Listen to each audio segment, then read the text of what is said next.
जब मैंने लिखना शुरू किया था तब मैं ग्वालियर जैसे छोटे शहर में बसता था। उस समय मैं बस अपने लिखने के तरीके पे और विरले सच्चे प्लॉट्स पे गौर करता था। कुछ एक इन्हें गिरे प्रकाशकों ने मेरी पेट ठोकी,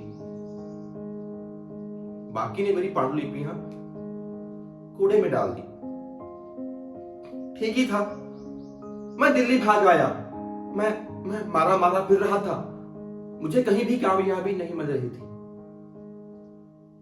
लेकिन उसी वक्त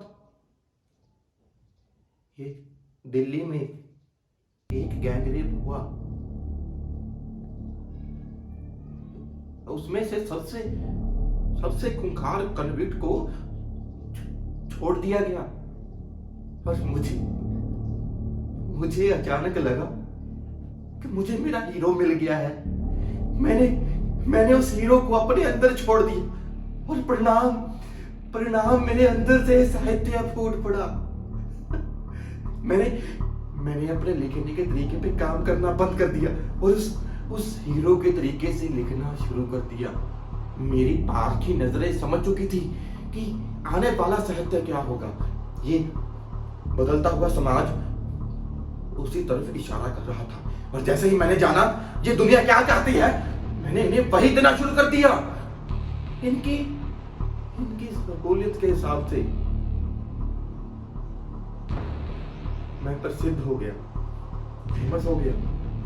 लेकिन फिर ने मुझे और भी गुमनाम और ठगी हुई जिंदगी बिताने के लिए मजबूर कर दी, क्योंकि लोग मुझे देखना चाहते थे और भी डरावनी परिस्थितियों में, जिससे वो मेरे जरिए हर उस चीज को महसूस कर सके जो इनके लिए हराम थी। इस तरह से मैं एक नरपिशाच बन गया, एक मर्डरर, पब्लिक एनिमी।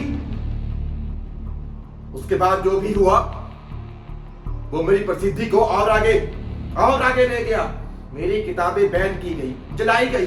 धार्मिक संस्थानों ने मुझे दोषी ठहराकर मुझ पर केस चला दिया।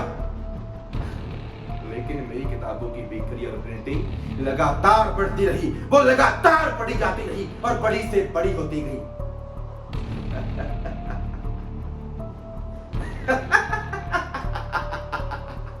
उसके बाद तुम आए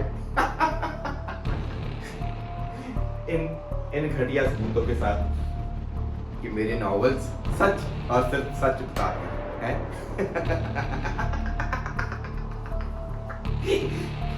दुनिया में ऐसी कोई अदालत या सरकार नहीं है जिनके कान पे जूं तक रेंगेगी तुम्हारी इस बात के, क्योंकि दुनिया मुझे वैसा ही देखना चाहती है जैसा कि मैं हूं। वो तुम्हें पागल घोषित कर देंगे जैसा कि उन्होंने किया है हर उस बंदे को जिसने मुझे पागल साबित करने की भी कोशिश की है।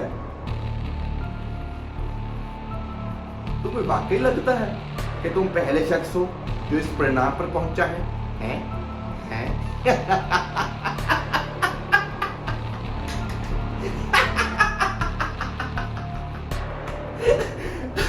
इस देश की माँ, बहनें, बीवियां, हस्बैंड, बच्चे रोते हुए सर उठा के पहुंचे हैं कानून के पास और कुछ नहीं हुआ।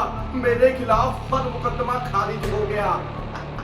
District attorney, law and order के रखवाले, यहाँ तक कि देश के प्रेसिडेंट ने मेरे मामले के बीच में बोल के मुझे आर्ट के नाम पर बचाया है। मैं आर्ट के नाम पर धरोहर हूं। बेवकूफ।